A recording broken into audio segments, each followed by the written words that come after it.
नमस्ते। थर्ड आई में आपका स्वागत है। अंतोगत्वा ऊंट पहाड़ के नीचे आ ही गया। ऊंट पहाड़ के नीचे आना कोई मैं इसलिए बोल रहा हूं कि आज इंडियन एक्सप्रेस में राहुल गांधी की जो कल वोट चोरी की बात हुई है वो लीड स्टोरी है।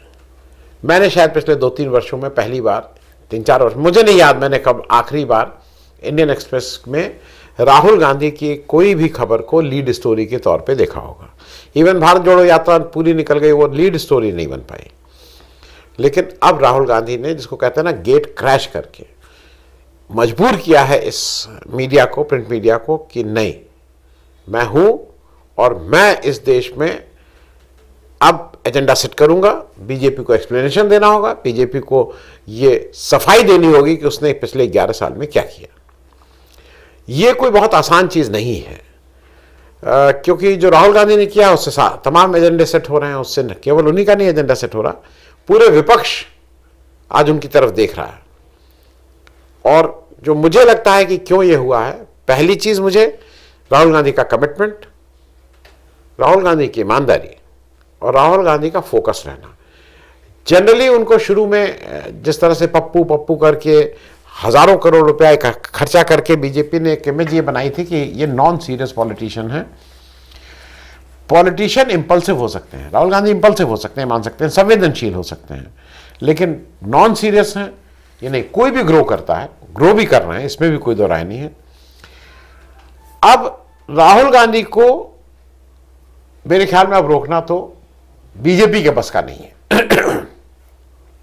और इसी चीज को लेके मुझे हरदम एक बात की अब चिंता होती है कि राहुल, ये पास्ट में होता आया है, कई बार हुआ है, और इसलिए मैं कह रहा हूं कि जिसको, इस देश में बहुत से ऐसे लोग हैं जिनको अगर दूसरे की विचारधारा पसंद नहीं है,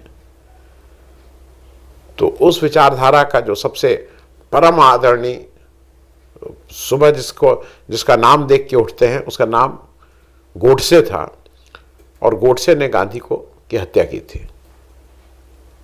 हत्या कायर लोग करते हैं, इसमें कोई दो राय नहीं है, लेकिन इस देश में महात्मा गांधी की हत्या हो चुकी है। और इसलिए मुझे यह डर लगता है कि आज एक विचारधारा, जिस विचारधारा के विरोध में डट के जिस तरह से राहुल गांधी खड़े हैं, मुझे कहीं ना कहीं उनकी सुरक्षा को लेकर चिंता होती है।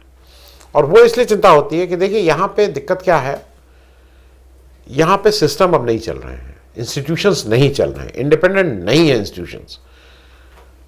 सुरक्षा का मामला इस देश में मिनिस्ट्री ऑफ होम देखता है, केंद्र के बड़े नेताओं की सुरक्षा का। 6 कैटेगरीज ऑफ सुरक्षा हैं, 6 कैटेगरी मानी जाती हैं। SPG, Z+, Z, Y+, Y और X। इसमें एसपीजी केवल पीएम के पास रहेगी। पहले एसपीजी प्रोटेक्टिव और भी थे। ये होता था कि जो प्राइम मिनिस्टर जब पद से हट जाए उसके 10 साल तक उनको एसपीजी के प्रोटेक्शन मिलता था।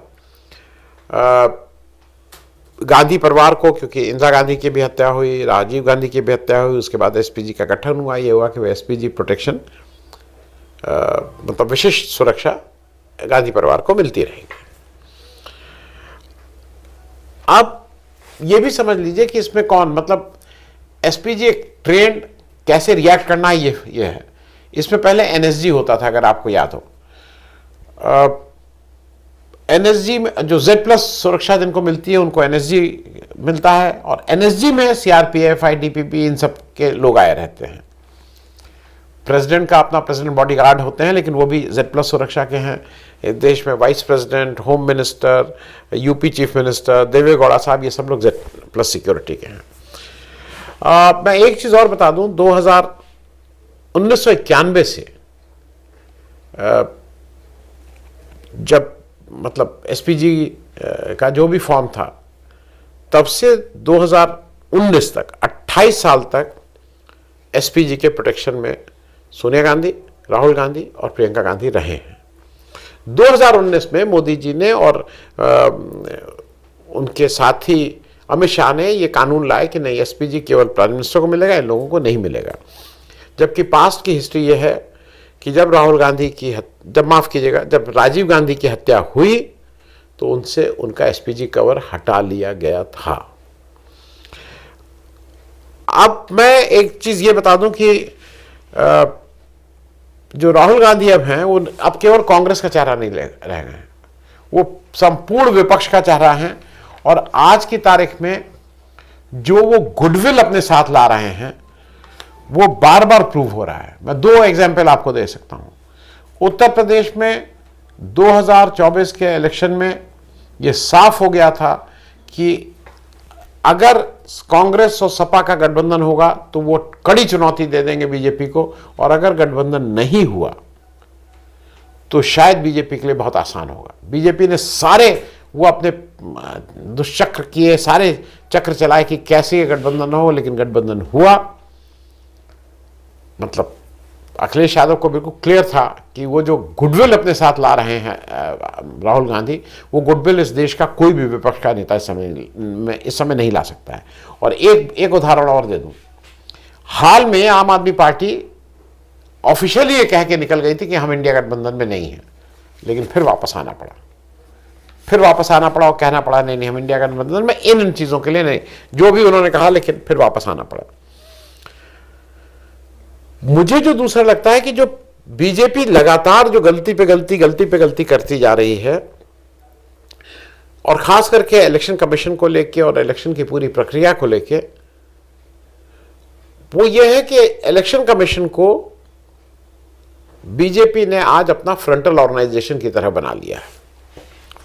ये पॉलिटिकल बीजेपी कांग्रेस या जो विपक्ष की पार्टियां हैं, पक्ष की पार्टियां, उनका एक पॉलिटिकल द्वंद्व चलता रहेगा।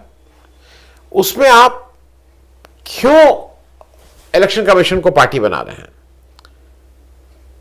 ये बात मैं इसलिए कह रहा हूं कि जो ज्ञानेश गुप्ता जी हैं, उनका अगर भाषण आप देखिए, जो उन्होंने एक प्रेस कॉन्फ्रेंस की थी, वो भाषण लग रहा था राहुल गांधी से उनका मतलब वो कोई चुनाव लड़ने जा रहे हैं राहुल गांधी के अगेंस्ट, कि 21 दिन में अगर राहुल गांधी ने ये माफी नहीं मांगी और अरे मतलब वो लीडर ऑफ अपोजिशन, आपसे इससे क्या मतलब? आप अपनी प्रक्रिया की बात करिए।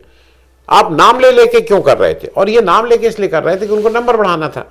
आप हाँ, राहुल गांधी एफिडेविट दीजिए, राहुल गांधी ये करिए, ये सब इलेक्शन कमीशन का काम नहीं होता है। और मैं इस बात को इसीलिए कह रहा हूं कि यही जो बीजेपी है, वो बार बार इन सारे इंस्टीट्यूशंस को जब इसने इतने नंगे ढंग से यूज करती है, तो कहीं ना कहीं ये साफ हो जाता है कि they are hand in gloves.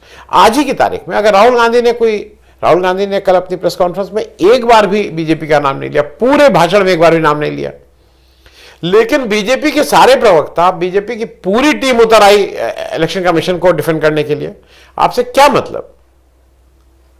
अगर एक कोई इसमें देश में इतनी पार्टियां हैं, एक कोई पार्टी को कुछ उससे शिकायत है, वो उनसे कुछ जवाब मांग रहा है, तो आप इसमें क्या कौन है भाई? जबकि ये सरकार का हिस्सा नहीं है, it is not part of the government, ये इंडिपेंडेंट एजेंसी है। मुझे एक चीज और लगती है कि अभी क्या हो रहा है ना, कि मोदी सरकार जो है वो 1-2 फ्रंट पे तो इस बुरी तरह से विफल सारे फ्रंट पे हुई है। रक्षा में देख लीजिए तो अग्निवीर, आर्थिक में देख लीजिए तो क्या क्या नहीं, नोटबंदी से लेके मालूम नहीं क्या क्या नहीं, हर जगह विफल हुए हैं। लेकिन विदेश नीति एक ऐसा जगह है जहां पे तो इनके पास कुछ तन ढकने को कुछ नहीं बचा है, टोटली एक्सपोज। आप यूएसए कि चाइना कि कहां जा रहे हैं, दोनों आपको तंग कर रहे हैं, दोनों आपसे वो ट्रंप एक दिन कहते हैं, दूसरे दिन नया टैरिफ लगा देते हैं। पाकिस्तान में हम सब लोग कह रहे हैं भाई वो सही बात है, उनके यहां से टेररिस्ट आए, आतंकवादी आए, यहां हत्याएं की, लेकिन वही पाकिस्तान हर जगह, चाहे वो यूएन हो चाहे एससीओ हो, जहां पे दोनों जगह भारत मेंबर है, पाकिस्तान बन जा रहा है एंटी टेररिस्ट वाला कोई ऑर्गेनाइजेशन, जो उनकी कमेटी होती है उसका चेयरपर्सन पाकिस्तान बन रहा है। यह भी कोई अजीब सी बात है। हो क्या रहा है कि ये जो 2 शीर्ष नेतृत्व है ना बीजेपी का, ये गिर के शेर हैं, घर में शेर हैं। वो गिर फॉरेस्ट से बाहर निकाल दीजिए, ये बकरी हो जा रहे हैं। भाई अगर आपको ने पुलवामा, माफ कीजिएगा, पहलगाम और ये सब किया और ऑपरेशन सिंदूर किया, तो आप क्यों नहीं चले गए विदेश? आप तो दौड़े दौड़े कश्मीर चले जा रहे हैं, यहां चले जा रहे हैं, बिहार चले जा रहे हैं, हर जगह आप ही चले जा रहे हैं, आप 2 लोग। तो आप आप क्यों नहीं गए? आपके नंबर 2 क्यों नहीं गए? नंबर 3 क्यों नहीं गए? क्योंकि आपको डर था। आप मारे डर के नहीं गए और 7 डेलीगेशन भेजे। वो डेलीगेशन भी इसलिए नहीं भेजे कि वहां कुछ हो, घर में यहां पे डोमेस्टिक वोटर जो आपका उसको कंफ्यूज करिए, इसीलिए आपने वहां भेजे।